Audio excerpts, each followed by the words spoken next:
The top stories. QEH boss says free health care is unaffordable. Lotto millionaire picks up his cheque. And we have more highlights from primary school sports. Welcome to Nation News for Thursday, February the 26th, 2015. No matter where you are in the world, at home or abroad, Nation News keeps you connected with what's happening in Barbados through our website, video newscast, and online e-papers. So stay connected with Nation News. News, your time, your way.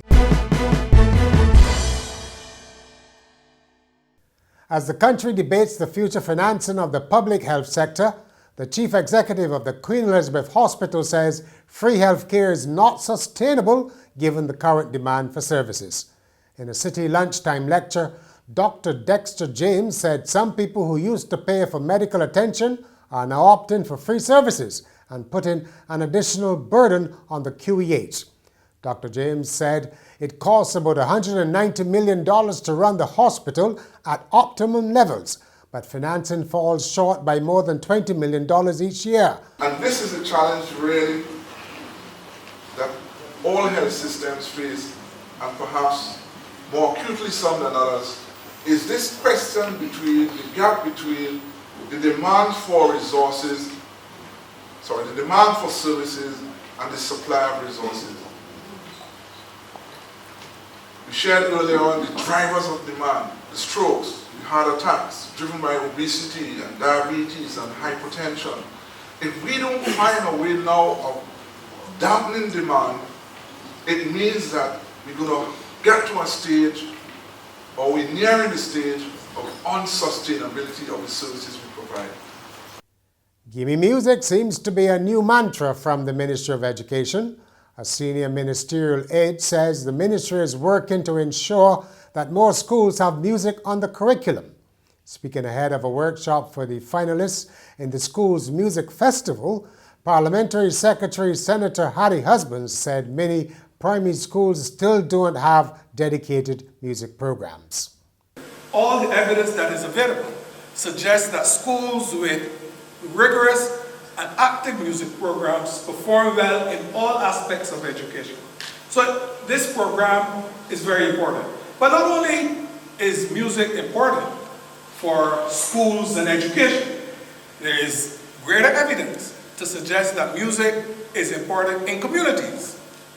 One just has to look at the experience from countries like Venezuela and the work that has been done by the spectacular Venezuelan conductor Gustavo Dudamel in developing the Venezuelan Youth Orchestra and the role that that youth orchestra has played in the development of the young people in Caracas mainly. Barbados' newest lottery millionaire plans to share his winnings with his family. 78-year-old Elmer Jordan is the sixth Super Lotto winner in Barbados, having won $5.45 million in the draw of February the 10th. He normally buys about $30 a day in lottery tickets, so that is quite a return. Mr. Jordan said the money will be dished out among his 4 children who reside in England, where he lived with his wife for decades before they retired to Barbados. Guyanese media outlets are reporting that the lifeless body of a Barbadian man has been found in a room at a hotel in Georgetown.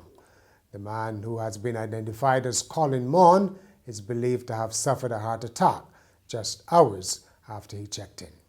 Police investigators were called to the hotel when Mr. Maughan was found unresponsive.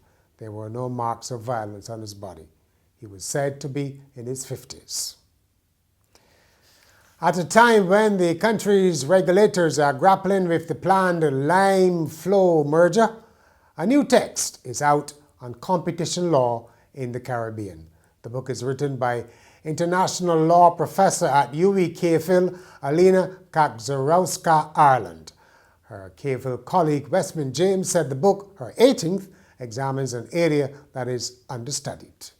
In sport, we continue our coverage of primary school sports with the Patsy Calendar Zone, which was held at the National Stadium on Tuesday. Here's Andy Thornhill.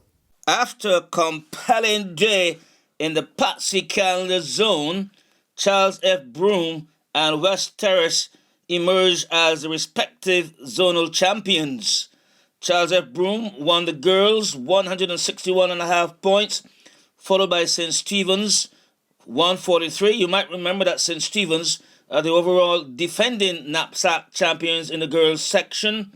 Third, West Terrace 130. Fourth, Bailey's 125.5. And rounding up the top five, Lawrence T. Gay 95. West Terrace top of the stack in the boys, and they're the defending overall knapsack kings.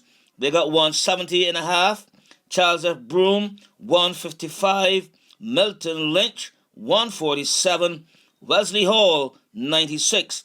And St. Stephen's rounding up that top five 80.5. Now the Victor Ludoran title was shared between Daniel Yazid, now he's from Luther Thorne, and Kevion Newton of Wesley Hall. Both of them had 28 points. 28 points also decided the victress, and that went to Kiara Payne of St. Stephen's. So yes, indeed, it was a wonderful day at the Patsy Calendar Zone of this year's knapsack. With the Nation News Wrap, I'm Andy Thornhill. And finally, a 36-year-old woman has been arrested in southern Thailand for allegedly scattering screws on a highway in an effort to bring more business to her husband's tire repair shop. After receiving regular complaints about popped tires, police took to the streets as undercover garbage men and spotted a woman spilling screws on the road while she drove by on a motorcycle.